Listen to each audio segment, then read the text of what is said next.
we're fairing up the hull, obviously. Go over it with an electric hand plane and just knock the high spots down. And then we're going over it with a 36-inch board sander with 36 grit paper. And then going over that with the random orbit with 80 grit.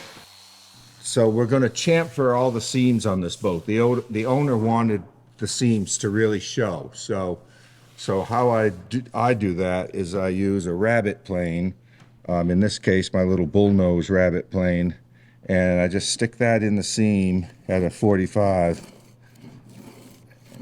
and knock the edge off of the plank top and bottom.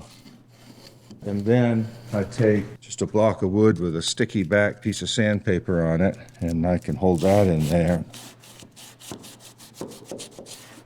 Then I'm using this seam compound to fill these empty plastic caulking cartridges that you can buy at Hamilton's.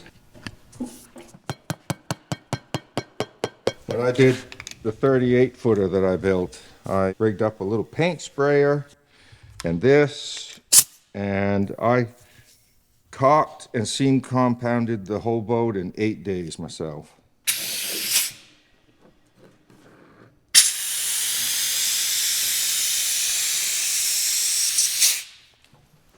And you know, you can't get away from using the putty knife still, but that speeds things up a lot.